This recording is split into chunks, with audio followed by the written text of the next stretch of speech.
Shalom, set apart ones. One of the familiar verses we hear among women in our faith is, I have the strength to do all things through Moshiach who strengthens me. Strength is required to do the work of the Most High. We need mental strength, physical strength, and spiritual strength. The strength of a seed is within it. We all know that some seeds need to be hidden underground and last in the soil before germinating and bursting into life. But other seeds need to be exposed to fire to activate them. Sometimes fire, endurance, and trial are necessary to birth a strong woman. The environment and set place Yah places us are crucial to mold and shape us, test us, and prepare us for the road ahead.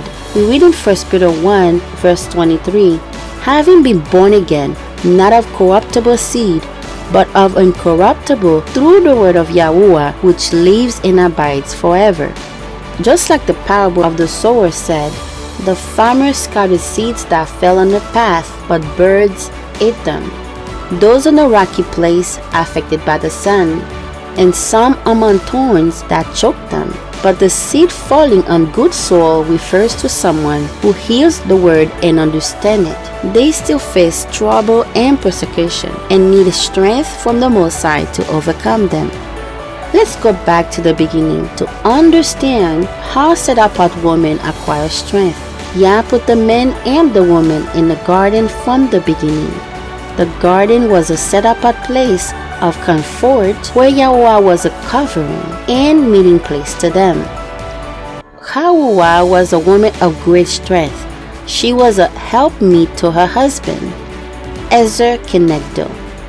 Ezer means helper, neged, opposite, to be face to face. Adam needed Hawa to fulfill his purpose in the garden. It is an honor to serve, and service was her strength. Right before Elohim removed them from the garden, it says in Genesis 3 verse 21 that Yahuwah made coats of skins and clothed Adam and Hawa. Why is this significant? Yah made this coat of skins. They contain power and gave Hawa and her husband the strength to face their environment. In the book of Yahusha, we read that after the death of Adam and Hawa, both coats were given to Hanok, then to his son Methuselah. They were with Noah in the ark, then stolen by Ham, passed down to Cush, then Nimrod, and stolen by Esau. Scripture describes these coats in the book of Yahusha as coats that made Nimrod strong, and Elohim gave him might and strength. Notice, Nimrod acquired physical force through the garment that Yahuwah made, as well as strength from Yahuwah. If we can look into our Hebrew culture, the preservation of the righteous seed of Noah, Abraham, Yitzhak, and Jacob was and is necessary. It is essential for Yahuwah to protect it and give them strength to sustain their lineage. In Sarah was the womb that will carry the righteous seed. But let's go back to when Sarai was born. She was born to Haran, and she had an older brother Lot and an older sister Milcah. In the book of Yahusha, 10 years before Abram was born to Terah and Amtelo, that same night the wise men and conjurers saw a large star come from the east and swallow 4 stars from the 4 sides of the heaven. They understood what it meant. This is a note that this child that has been to Terah this night will grow up to be fruitful and multiply, and possess all the earth, he and his children forever, and he and his Zerah shall slay great kings and inherit their land. Since Nimrod was after Abraham to kill him, Amtelo his mother hid him in a cave for 10 years. Here again, Yah protected the seed.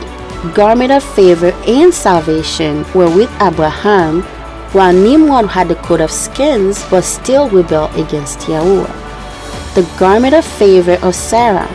Honor was her strength. Yah changed her name from Sarai to Sarah. Yah breathed life into her. His spirit was within her. She found favor by serving. We read in Genesis 18 how her family served the 3 angels that visited them. Abraham said, Please let a little water be taken and wash your feet, and rest yourselves under the tree. And I will get a morsel of bread, and so comfort your hearts. After that you shall go your way, for this is why you have come to your servant. And they said, Go do as you have said. And Abraham ran to the tent of Sarah and said, Make ready quickly 3 measures of fine flour, kneaded and made cakes.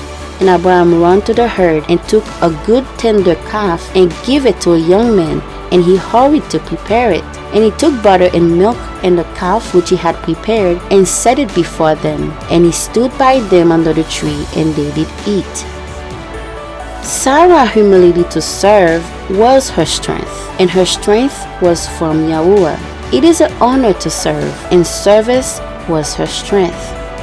She had a coat of favor in the sight of Pharaoh, favor in the presence of Abimelech. She found favor and strength, then conceived her son, Yitzhak. Ima means strong water. Yocheved was a woman of great strength, and the woman hurried to take her son before the officers came, and she took him in the ark of bulrushes, and daubed it with slime and with pitch, and put the child therein, and she laid it in the flags by the river's bank. She was a woman of great strength, and Yahuwah showed favor to her and her son Moshe. Tavan means understanding. Abigail was a woman of great understanding. She hurried and took 200 loaves and 2 bottles of wine and 5 sheep make ready, and 5 measures of parched corn, and 100 clusters of raisins, and 200 cakes of figs, and laid them on a donkey.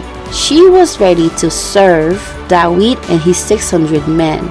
She was a woman of great understanding, knowing that she had to do all this, and her humility allowed her to save many lives. What does it mean to have strength?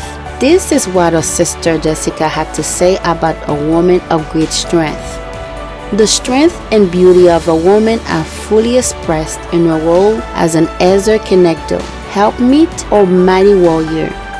When she is serving, she is beautiful. When she is counseling, she is healing. When she is selfless, she is loving. When she is protecting, she is fearless. When she encourages, she is strong. When she is humble, she is wise. And when leaning on her beloved, she is perfect.